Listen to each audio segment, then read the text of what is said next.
मैं लड़के का रूप धार कर एक हॉस्टल में रहती थी। जिस कमरे में मुझे जगह मिली वहां सिर्फ लड़के ही रहते थे। उन्हीं में से एक लड़का मेरा दोस्त बन गया। वो रोज मुझसे कुर्बत की ख्वाहिश जाहिर करता, मगर मैं हर बार ये कहकर इनकार कर देती कि मुझे इस किस्म के शौक नहीं है। एक दो बार ऐसा हुआ कि इसने मुझे सोते हुए छू लिया। इस लम्स से मुझे अजीब सा एहसास हुआ और आहिस्ता आहिस्ता इसमें लज़्ज़त भी महसूस होने लगी। फिर ये रोज का मामूल बन गया। मैं सोने का बहाना करती और वो हल्के हल्के हाथ लगाकर मुझे बेइख्तियार कर देता। एक रात मैंने जानबूझकर नीचे का लिबास नहीं पहना। मुझे मालूम था कि आज इस लड़के को अंदाजा हो जाएगा कि मैं लड़का नहीं बल्कि लड़की हूं। रात होते ही मैंने फिर सोने का ड्रामा किया। अगले ही लम्हे मेरी रूह जैसे फना हो गई जब उसने मेरे जिस्म को छुआ। मैं और मेरा एक लड़का साथी इसी कमरे में रहते थे और ये मेरे मकसद की तरफ पहला कदम था।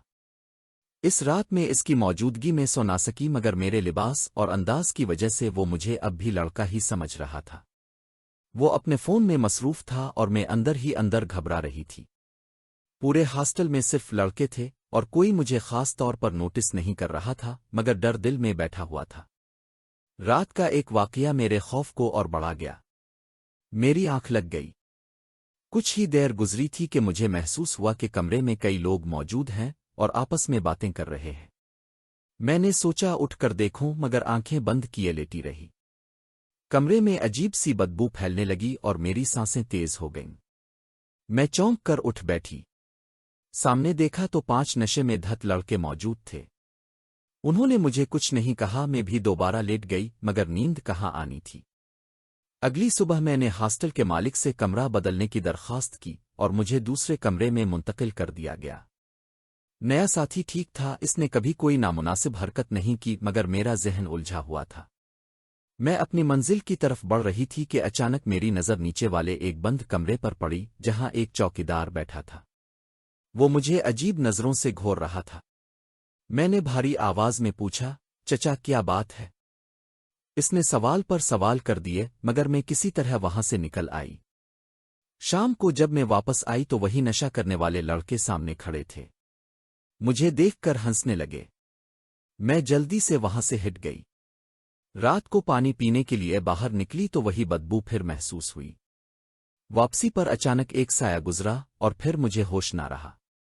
जब आँख खिली तो मैं अपने कमरे में थी। मेरा साथी लड़का परेशान खड़ा था। इसने बताया कि मैं राहदारी में बेहोश पड़ी थी। मैंने बात को टाल दिया, मगर दिल में खौफ बैठ चुका था। बाद में मुझे बार बार इस बंद कमरे की तरफ खिंचाव महसूस होने लगा। जैसे ही मैंने ताला छूने की कोशिश की, किसी ने जोर से मेरे कंधे पर हाथ रखा। वो चौकीदार था।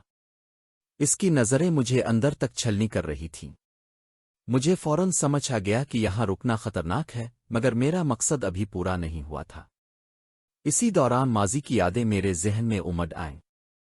एक मासूम बच्ची, इसकी माँ, जुदाई, दुख, सवालात, अम्मा कहाँ है, खाला अम्मा, खत्मा की तलाश, दरबदर की ठोकरें और अपनी शनाख्त छुपाकर नई दुनिया में कदम रखना, सब कुछ मेरी जिंदगी का हिस्सा बन चुका था। आखिरकार मैं इस जगह पहुंची जहां मुझे अपनी मां की मौजूदगी का एहसास हुआ। एक सज्जी सनवरी औरत, एक पहचानी हुई आंखें, और फिर दिल घुटने लगा। मैं वहां से भाग निकली। सड़क पर चलते हुए भी मेरा ज़हन वहीं अटका रहा। नाजरीन, अब सबको ये कहानी कैसी लगी कमेंट करके ज़रूर बताइएगा, और ऐसी ही मज़ीद कहानियां सुनने के लिए हमारे चैनल को सब्सक्राइब करें ताकि नई वीडियोज़ की इत्तिला सबसे पहले आप तक पहुंच सके।